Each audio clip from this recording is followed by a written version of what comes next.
1절에서 5절까지의 말씀을 함께 읽겠습니다. 다 찾았으면 한 목소리를 읽습니다. 시작.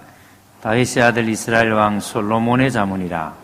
이는 지혜와 훈계를 알게 하며 명철의 말씀을 깨닫게 하며 지혜롭게 공의롭게 정의롭게 정직하게 행할 일에 대하여 훈계를 받게 하며 어리석은 자를 슬기롭게 하며 젊은 자에게 지식과 근신함을 주기 위한 것이니 지혜 있는 자는 듣고 학식이 더할 것이요 명철한 자는 지략을 얻을 것이라. 아멘. 우리 수요일 저녁에 나오신 여러분들 주 이름 환영하고 축복합니다. 옆 사람 인사하고 말씀 받겠습니다. 손을 꼭 잡고 인사합니다. 우리는 하나님의 소유입니다. 인사합니다. 아멘. 수요일 저녁에 잠언을 강의를 하려고 합니다. 우리 수요일 저녁에 교육자들이 이렇게 돌아가면서 했는데 이제 우리 은호 전사님도 서울 가시고 그래서 이제 주말에 내려오시고 또 우리 성준 전사님은 내년에 또 학교 가시고 우리 정직 목사 혼자 해야 되는데 그래서 제가 대타로 수요일 저녁에 좀 하려고 합니다.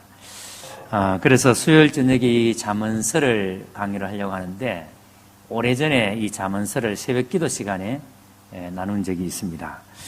근데 그 새벽 기도 시간에는 이렇게 깊이 있게 말씀을 또 다룰 수도 없을 뿐 아니라 기도의 제목을 붙들고 기도해야 되는 시간들이기 때문에 또 접근도 조금 이렇게 다르게 하기도 하고 그랬습니다. 근데 제가 이렇게 성경을 읽을 때마다 이 잠언은 참 구구절절 옳은 말이다. 읽을 때마다 구구절절 참 맞는 말만 한다.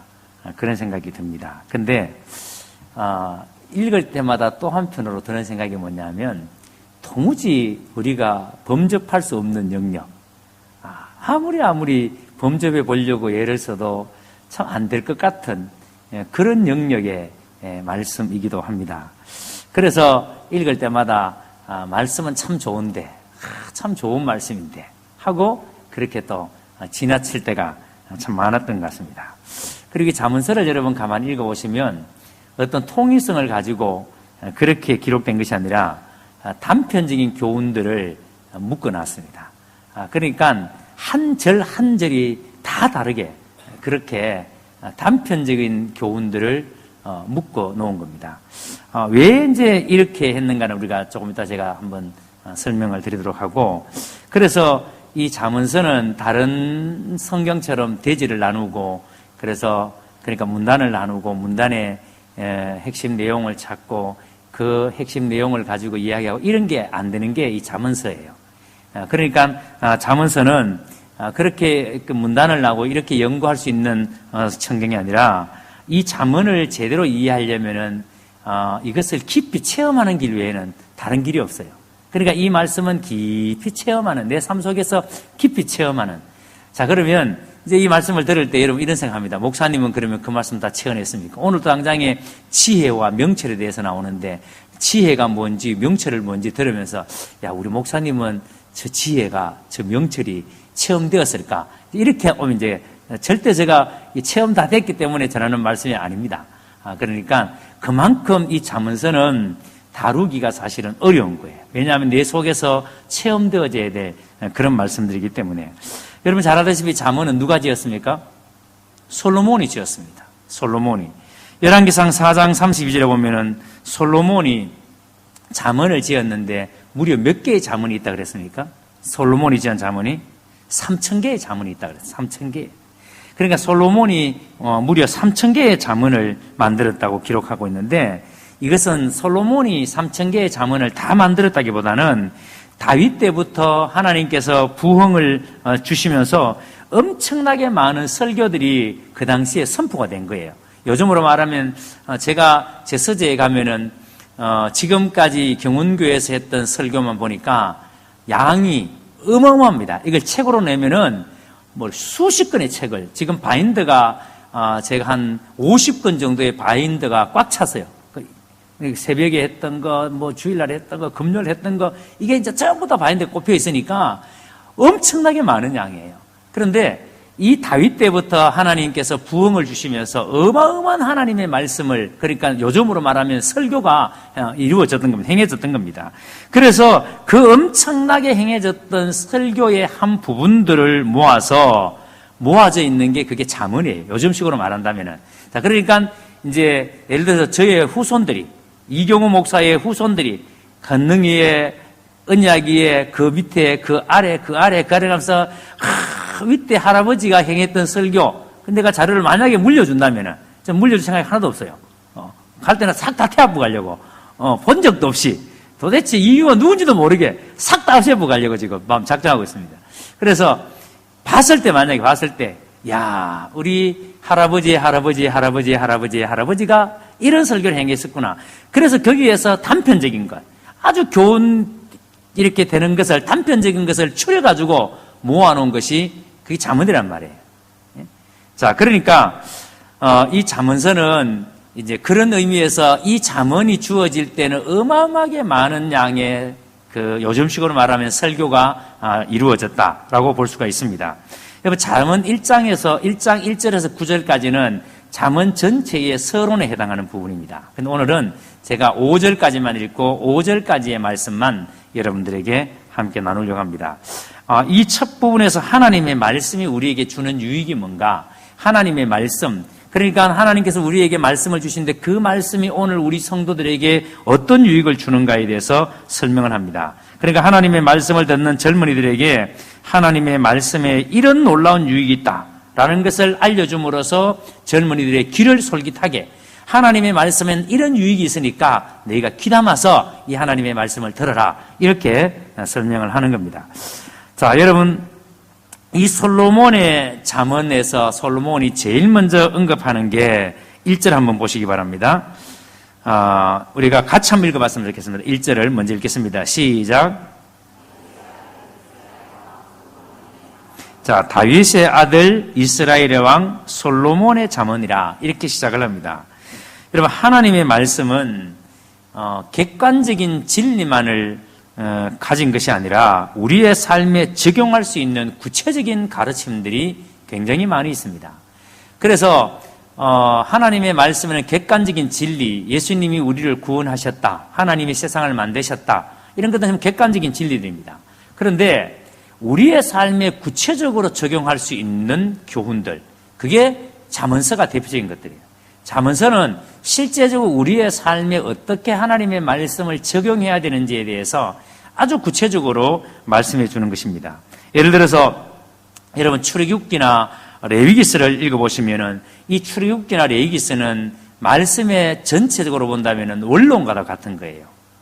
원론과도 같은 말씀을 하시는데, 그런데 이스라엘 백성들이 광야 생활을 하면서 체험한 말씀이 뭐냐면 민수기의 말씀이에요. 그럼 민수기를 읽어보면은 전부 다 광야 생활 가운데 일어났던 일들을 설명하는, 체험했던 이야기들이에요. 그리고 가나안 땅 입구에서 모세가 다시 한번 말씀으로 가르치는데, 그 가나안 땅에 들어가면 어떻게 살아야 되는가에 대한 그 메시지, 그게 뭐예요? 신명기예요. 자, 그러니까 이런 민수기나 신명기 이런 말씀들은 전부 다 삶의 적용에 해당하는 말씀들이에요. 이 하나님의 말씀의 적용은 식물에다가 비유해 본다면은 식물이 이렇게 싹이 나고 자라서 꽃이 피고 그리고 열매가 맺히지 않습니까? 이것을 통해서 우리가 알 수 있는 것처럼 이스라엘의 큰 부흥이 일어날 때마다 항상 이스라엘 가운데는 어떤 일이 있었는가 하면은 말씀이 풍성했다는 거예요. 말씀이. 항상 이스라엘이 부흥이 일어날 때는 하나님의 말씀이 언제나 풍성하게 주어졌다는 겁니다. 그리고 그 말씀이 성도들의 삶 가운데 구체적으로 열매를 맺는 그런 역사들이 일어났다는 거예요. 모든 이스라엘의 부흥 때에는 하나님의 말씀이 풍성히 주어지고 하나님의 말씀을 들은 성도들의 삶에 열매가 풍성히 맺혔다. 이게 여러분, 우리가 성경을 통해서 알 수 있는 겁니다. 그래서 우리가 이걸 통해서 알 수 있는 게 뭐냐면, 이스라엘의 큰 부흥이 일어날 때마다 하나님의 말씀이 풍성해진 것처럼 또 그 말씀이 성도들의 삶 가운데 열매를 맺게 되는 것처럼 오늘 우리 시간에도 우리에게도 똑같이 적용된다는 겁니다. 여러분, 부흥하는 교회, 부흥하는 나라, 모든 삶의 특징이 뭐냐면 하나님의 말씀이 풍성합니다. 하나님의 말씀이 풍성히 주어지는, 그래서 개인적으로도 하나님의 말씀이 풍성히 주어지지만 공동체적으로도 하나님의 말씀이 굉장히 풍성히 주어진다는 거예요. 자, 그걸 어떻게 알 수 있는가 하면은 우리가 부흥의 세대를 살지 않을 때는 사람들이 교회에서 성도들이 만나면은 하는 얘기가 전부 다 먹고 사는 얘기입니다.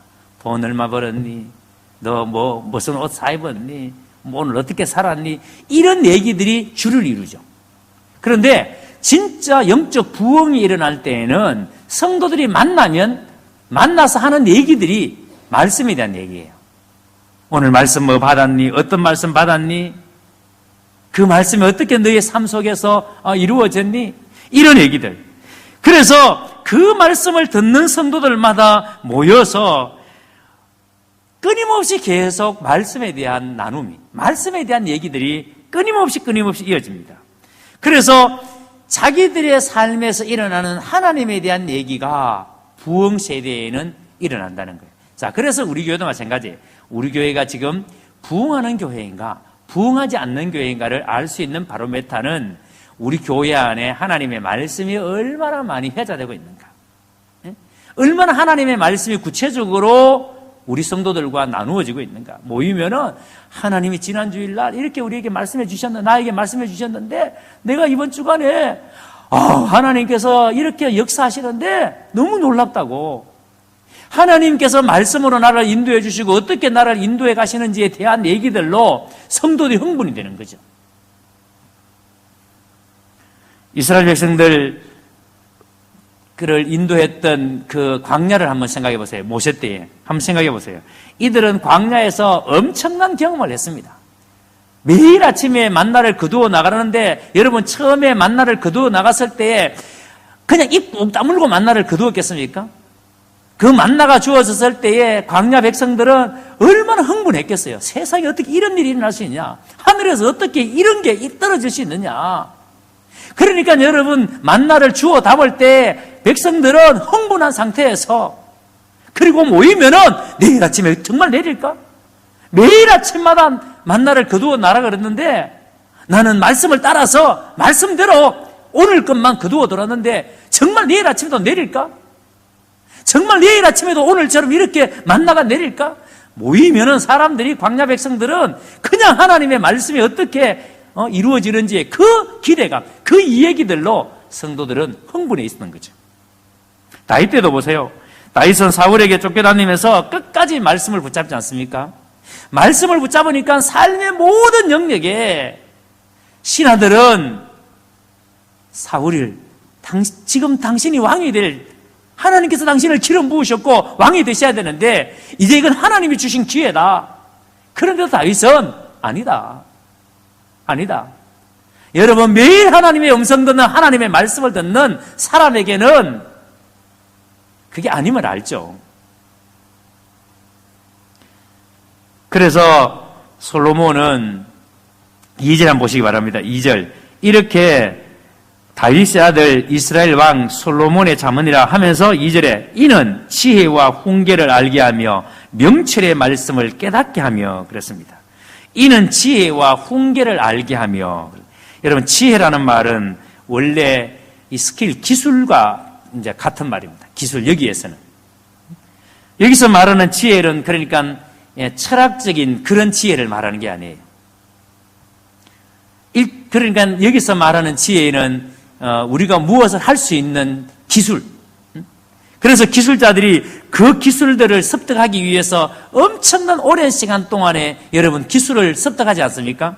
그래서 그 기술의 최정점에 다다랐던 사람들을 우리는 장인이에요, 장인. 그래서 우리나라에도 무슨 장인, 장인들이 있습니다. 근데 그 장인들은, 보통 사람들은 그 장인의 자리를 범접할 수가 없어요. 저 장인의 자리에 다다를 수가 없어요. 그러니까 여러분, 명인이든지 장인의 자리에 올라가면은 일반 사람들은 그 자리를 도저히 흉내낼 수 없는, 범접할 수 없는 그런 기술을 그 사람들이 가졌다는 말이에요. 그런데 여러분 보세요. 그냥 적당한 기술을 가진 사람들은 조금만 하면은 사람들이 금방 모방을 합니다. 적당한 기술을 가지고 있는 사람은 조금만 노력하면은 그 사람 수준만큼 다 올라가요. 근데 장인의 수준만큼 올라가려면은 적당하게 노력해서 되는 게 아닙니다. 그래서 하나님께서 하나님의 말씀을 붙드는 자에게 주시는 지혜나 능력은 도저히 다른 사람이 모방할 수 없는 특별한 것들이라는 거예요. 여러분, 예수 믿는 사람들이 진짜 하나님께서 우리에게 이 지혜를 주시면, 이 기술을 주시면 다른 사람들이 모방할 수 없는, 흉내낼 수 없는 우리만의 독특한 그 삶이 우리에게 있다는 거예요. 여러분, 이걸 여러분들은 정말 믿으십니까? 내가 진짜 하나님을 믿는 사람이라면, 하나님께서 나에게 지혜를 준다면 도저히 다른 사람이 흉내낼 수 없는, 모방할 수 없는 나만의 색깔, 나만의 기술을 하나님이 주시는데, 그것은 누구도 흉내낼 수 없는, 하나님이 말씀을 의지하고 말씀을 지키고 말씀을 붙드는 사람에게는 그런 지혜를 주신다는 거예요. 그래서 오늘 보세요. 이는 지혜와 훈계를 알게 하며, 하나님의 말씀을 붙드는 자에게 하나님께서 그런 지혜를 주신다는 거예요. 그래서 우리 성도들 가운데 그런 분들 계시잖아요. 어떻게 저 일을 저렇게 잘할까? 어떻게 저분은 저런 일을 저렇게 잘할까? 그런 일들이 하나님께서 지혜를 주실 때 할 수 있는 일들입니다. 자, 그 다음 보세요. 훈계라 그랬습니다. 지혜와 훈계를 알게 하며, 여러분, 훈계라는 말은 잘못된 길을 가려고 하는 것을 바로잡는 것이 훈계입니다. 우리가 운전할 때 절대 놓치면 안 되는 게 있습니다. 뭐죠? 핸들입니다, 핸들. 어떤 상황에도 핸들을 놓치면 안 됩니다.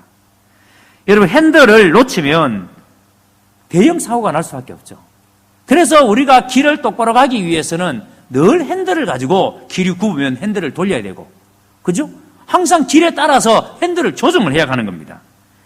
마찬가지로 우리가 이 세상을 살아갈 때 항상 바른 길에서 사람들이 조금씩 이탈해서 죄의 길로 빠져가려는 습성들이, 본성들이 있어요. 왜냐하면 우리는 다 본질상 진노의 자녀이기 때문에, 우리 속에 죄성이 있기 때문에. 그래서 죄의 유혹이, 이 죄성이 우리를 항상 바른 길에서 벗어나서 엉뚱한 길로 가도록 유혹할 때가 있습니다. 그런데 하나님의 말씀을 붙드는 사람은 하나님의 말씀이 뭐 한다고요? 이게 마치 운전하는 사람의 핸들과 같아서 하나님의 말씀이 우리가 곁길로 빠져나가면 못 빠져나가도록 핸들을 잡고 핸들이 교정해 준다는 거예요. 그래서 주의 말씀은 내 발의 등이요 내 길의 빛이라고 말하는 겁니다. 여러분, 이것이 얼마나 중요한지 여러분 잘 아시죠? 한번 생각해 보세요. 내가 만약에 차를 몰고 100km 정도로 확 달려가는데 근데 손을 놓고 있습니다. 핸들을 안 잡고 있어요. 그런데 만약에 길이 커브길이 나왔습니다.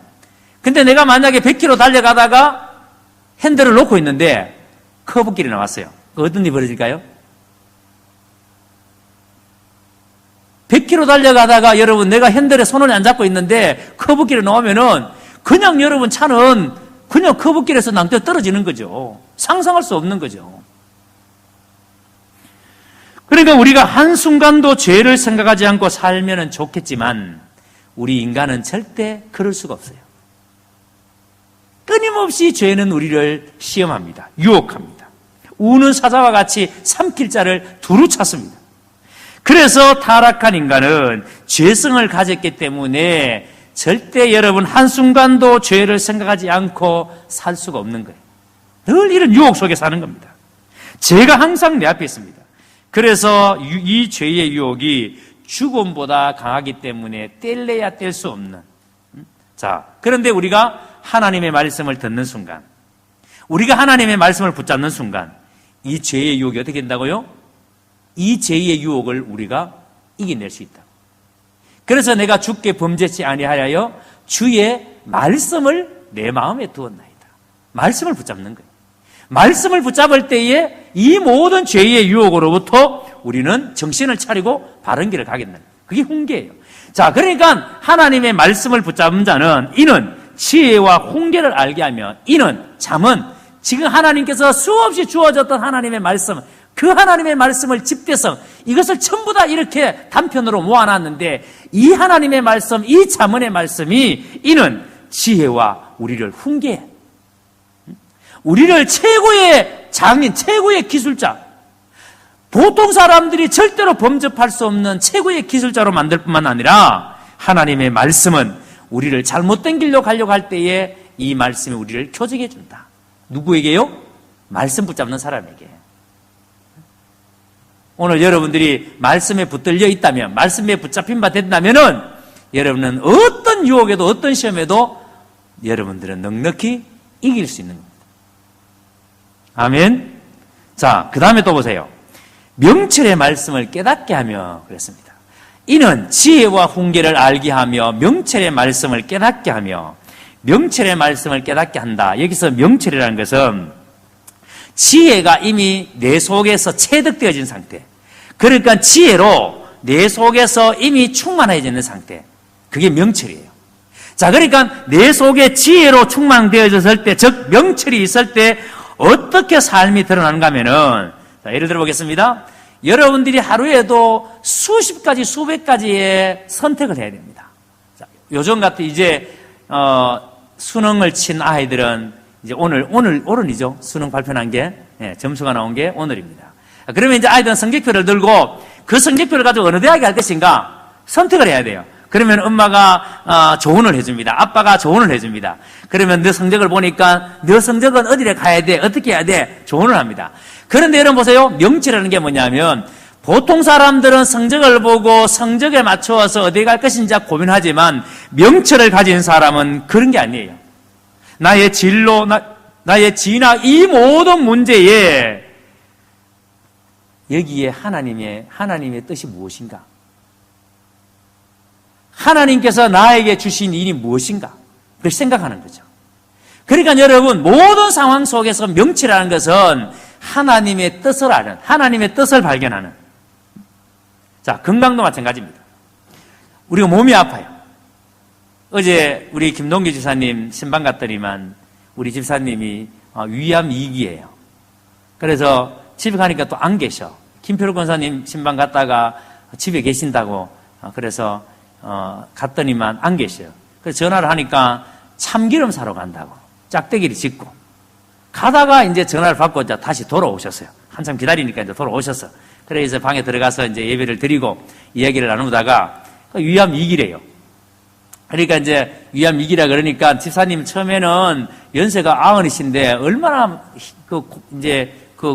많이 겁났겠어요. 이제 위암 2기라 그러니까 그래서 병원에 의사 선생님이 무조건 수술해야 된다. 수술 날짜까지 다 잡았습니다. 그런데 이제 집에 와서 이제 자녀들하고 의논하면서 이제 가족들이 아버지 수술을 안 했으면 좋겠습니다. 라고 이제 건의를 했어요. 그래서 제가 이제 못을 박았죠. 집사님, 수술하지 마세요. 집사님 수술하시는 순간 의사 선생님이 만약에 수술하면은 괜찮다 하더라도 수술하는 순간 집사님은 병원에서 못 나오십니다. 그러면 수술 안 하면은 하나님 앞에 간 그 순간까지 집사님은 집에서 지금처럼 짝대기 딛고 다니시고 지금 집사님 밥도 맛있게 드신다 그러니까 한 그릇 다 드신대요. 아직까지. 위암 2기인데도. 그런데 수술하는 순간 밥 숟가락 못 드십니다. 그러니까 목사님 맞지요? 목사님 맞지요? 하면서 집사님이 자기가 잘 생각했다고 수술 안 하기로 한 것이 잘했다고. 그래서 지금도 병원에서 전화 오는데 자꾸 수술 하루 안 오느냐고 전화 오는데 이제 목사님 확실하게 이제 수술을 안 해야 되겠습니다. 그렇게 얘기를 해요. 여러분 보세요. 우리가 몸이 아플 때에 그때 여러분 우리는 어떻게 판단하느냐? 몸이 아플 때 내가 어떤 생각을 갖느냐? 또 여러분들이 누구를 만날 것인가? 여러분들의 사업의 파트너는 누구인가? 매일매일 여러분들이 내리는 수없이 많은 결정들, 그 결정들을 하면서 우리가 살아야 돼요. 그런데 명철을 가진 사람은 이 결정들에, 여러분들이 하는 이 모든 결정들에 잘못된 게 없다 이 말이에요. 그러니까 여러분들이 하는 일들에 대해서 실수가 없다 이 말이에요. 명철을 가진 사람들은. 요즘 신문에 윤광현인가 윤중현인가 광주시장 하셨던 분이 있습니다. 그런데 그분이 이제 왜 4억 5천만이라는 사기를 당했는지에 대해서 드디어 그분이 입을 열었습니다. 그런데 그럴 수 있겠다는 생각이 들어요. 4억 5천만 원을 주고 그 다음에 그 아이들을 취업시킨 게 이유가 뭐냐면 그 아이들이 노무현 대통령의 사생하다. 이 사기꾼이 이제 그렇게 이야기한 거야. 그 순간 윤중현 시장은 윤중현 맞습니까? 모르시죠? 오직 기도와 말씀에 전무하는 여러분들이 어떻게 대구시장 이름도 지금 모르시는데 광주시장 이름 어떻게 아시겠어요? 그러니까 그런가 보다 하고 제가 나중에 집에 가서 찾아보시고 제가 잘 말할 수 있으니까 여하튼 그분이 노무현 대통령의 아들이라는 이야기를 딱 듣는 순간에 먼저 하늘이 무너질 것 같은 충격을 받고 그래서 이분이 든 생각은 오직 노무현 전 대통령을 지켜야 된다. 노무현 대통령만큼은 지켜야 된다. 이 생각이 들었다는 거예요. 그래서 무슨 일이 앞으로 벌어질지 모르니까 일단 지금 이거 취입 안 시켜주면은 이거 퍼뜨릴지 모른다. 그러니까 우선 빨리 취입부터 시키고 그다음 돈 안 주면은 무슨 짓을 할지 모르니까 빨리 돈 주고 그랬다는 거예요. 그게 액면 그대로 다 믿을 수는 없겠지만 그럴 수는 있겠다 생각해요. 왜냐하면 자기의 그 지주가 정신적인 지주가 그런 식으로 무너지는 것에 대해서 누가 원하겠어요. 자, 여러분 우리도 살아가면서 얼마든지 주변 사람들에게 어디에 투자해라. 요즘 거기에 핫하다. 거기에 1,000만 원만 투자해봐라. 여러분들이 많은 그런 얘기들을 들을 때에 우리는 혹하죠. 1,000만 원 투자하면은 1년 뒤에 1억 된다. 야, 1,000만 원 투자에 1억 되는 건 여러분 안 한 사람이겠습니까? 다 하죠. 그러니까 우리는 수없이 많이 그런 얘기들을 듣습니다. 그런데 이럴 때 하나님께서 매 순간 지혜를 주셔서 뭐하게 하신다? 분별하게 하신다는 거예요. 그게 명철이에요. 매 순간마다 분별하게 하시는 게 그게 명철이에요. 그러니까 여러분 이 명철이 있으니까 사기를 당한다 안 당한다? 안 당한다. 근데 사기를 당할 때마다 여러분들이 인상하셔야 됩니다. 내가 아직까지 명철이 없구나. 그래서 여러분들은 늘 하나님의 지혜가 충만하도록 그냥 사기를 안 당하지. 하나님께서 이렇게 명철한 자에게는 바른 판단을 할 수 있도록 그러니까 삶에 덤벙됨이 없다는 거예요. 삶에 실수가 없다는 거예요. 그래서 3절에서는 이것을 좀 더 자세하게 설명합니다. 보세요. 지혜롭게 공의롭게 정의롭게 정직하게 행할 일에 대하여 훈계를 받으며 그랬습니다. 지혜롭게 행한다는 것은 우리가 어떤 일을 할 때 그 일의 성격을 알고 하는 것을 말합니다. 무슨 일을 하든지 간에 그 일이 뭔지에 대해서 그 성격을 알고 하는 겁니다. 뭣도 모르고 뛰어드는 게 아니란 말이에요. 여러분 생각해 보세요. 뭣도 모르고 일을 한다고 한번 생각해 보십시오. 그런데 지혜롭게 행한다는 것은 그 일의 성격을 알고 하는 것. 그러니까 여러분 성격을 알고 하니까 시행착오 있겠다 없겠다? 없죠. 반대가 맹목적으로 하는 겁니다. 일을 맹목적으로 하니까 시행착오가 많이 일어나는 겁니다. 그리고 공의롭게 하는 것은 다른 사람에게 대하여 가지는 바른 태도를 말합니다. 다른 사람에게 대해서 언제나 공정한 평가를 받으려면 내 자신이 먼저 다른 사람에 대해서 공정해야 됩니다. 내 자신이 다른 사람에 대해서 공정한 사람이 되어야 공정한 평가를 받습니다. 그리고 정직하게 하는 것은 자신에 대해서 먼저 정직해야 됩니다. 내 자신에 대해서 항상 정직하게. 그래야 여러분 다른 사람에게 공정하게 할 수 있습니다. 그 다음에 4절과 5절은 하나님의 말씀이 주는 유익을 더 구체적으로 설명합니다. 자, 4절을 보세요. 어리석은 자를 슬기롭게 하며 젊은 자에게 지식과 근신함을 주기 위한 것이니 여러분 어리석은 자를 똑똑하게 만들기 위해서 우리는 뭐 해야 됩니까? 어리석은 자를 똑똑하게 하기 위해서는 세상에서는 가르칩니다. 열심히 여러분 공부를 시키고 학문을 수준을 높이면은 그가 똑똑하게 된다고 생각을 합니다. 자, 그런데 여기 보세요. 젊은 자에게 지식과 근신함을 주기 위한 것이니 그랬습니다. 젊은 자에게 지식과 근신함을 주기 위한 것이니 여러분 젊은이들은 아직 인격이 덜 만들어진 상태를 말합니다. 이들이 무엇을 배우고 받아들이냐에 따라서 이 젊은이들이 얼마든지 유능한 큰 그릇이 될 수 있습니다. 이들이 무엇을 받아들이냐, 무엇을 배우느냐에 따라서. 자, 그런데 반대로 만약에 헛된 망상에 빠진다면은 다 망칠 가능성이 있습니다. 그래서 젊은이들로 하여금 자기 길을 찾게 하고 그 길을 열심히 가게 하는 것이 뭐란 말이에요? 하나님의 말씀이라는 말이에요. 그래서 젊은이들에게 제일로 중요한 게 뭐냐면 하나님의 말씀을 가르쳐라. 그래서 다음 주에 보겠습니다만은 청년의 때에 창조주 하나님을 기억해야 될 이유, 왜 우리가 젊었을 때의 하나님을 왜 제대로 알아야 되는가? 여러분, 청년의 때에 왜 하나님의 말씀으로 제대로 세워져야 되는가? 그래야 여러분, 청년의 때에 그 속에 하나님의 말씀이 담겨 있을 때에 청년의 때에 그 진로가 그들이 가는 길이 잘못되지 않기 때문에.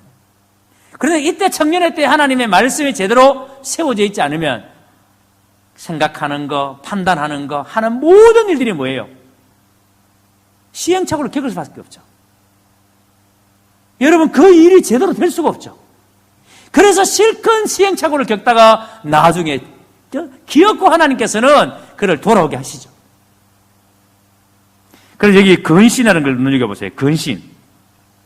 젊은 자에게 지식과 근신함을 주기 위함이니, 여러분, 이 근신이 뭐냐면 채찍을 말합니다. 채찍질. 하나님의 말씀은 젊은이들로 하여금 유혹에 흔들리지 않고 계속 바른 길로 가게 하는 능력입니다. 그래서 하나님의 말씀이 젊은이들에게 계속 채찍이 돼요. 그래서 여러분, 청년의 때에 이 창조주 하나님을 기억하도록 끊임없이 계속 여러분 이 삶에 있도록 우리가 하는 것이 중요한 것이죠. 자, 그리고 마지막 5절에 보세요. 지혜 있는 자는 듣고 학식이 더할 것이요 명철한 자는 지략을 얻을 것이라. 명철한 자가 지략을 얻는다. 여기 지략은 전략을 말합니다. 전략.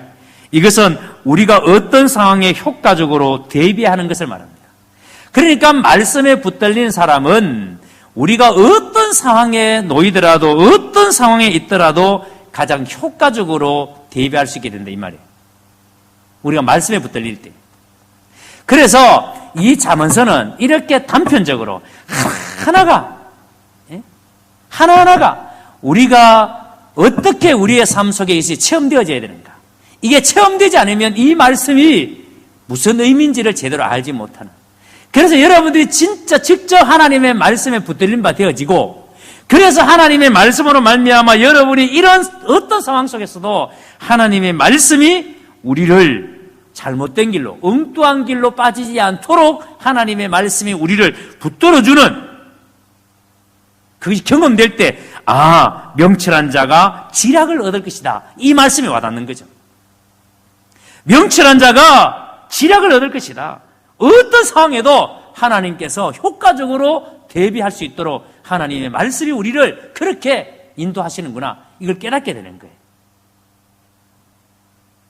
여러분, 하나님의 말씀이 우리를 그렇게 만든다는 겁니다. 자, 그래서 이제 앞으로 수요일날 여러분 오실 때 잠언서를 좀 깊이 묵상하시고, 그리고 잠언을 읽을 때마다 이제 여러분 이렇게 하나하나의 단어적인 의미뿐만 아니라 전체적인 의미에 대해서는 제가 설명을 해드릴 테니까, 이제 여러분들은 이 말씀을 가지고 실제적으로 내가 하나님의 말씀에 붙들린 바 된 것이 무엇인지, 하나님께서 나에게 지혜를 주셨는데 그 지혜가 기술, 그것이 충만할 때에는 절대 다른 사람이 나에게 범접할 수 없다. 흉내낼 수 없다. 그리스도인만의 그 고유한 그 색깔, 도저히 흉내낼 수 없는, 여러분, 그것이 여러분의 삶 속에서 늘 경험되어지고, 그리고 그것이 성도들이 만날 때마다 그것이 이야기되어지는, 만날 때마다 하나님의 말씀에 붙들림 받는 성도들이 하나님이 나를 이렇게 인도하셨다, 이런 얘기들이 나누어지는, 그게 여러분 부흥 세대의 특징입니다. 여러분, 그것을 모아놓은 것이 바로 이 잠언서예요. 오늘 여러분들 앞으로도 계속해서 이 잠언서를 이제 묵상해 가시면서 하나님의 말씀에 붙들림 받은 여러분들의 삶이 어떻게 세워져 가는지, 어떻게 하나님께서 붙들어 가시는지를 더 깊이 경험하고, 여러분의 입에서 이 말씀에 대한 고백들이 끊임없이 나누어질 수 있게 되기를 주님의 이름으로 축원합니다. 기도하겠습니다. 하나님 아버지, 은혜를 감사합니다. 오늘 우리가 하나님의 말씀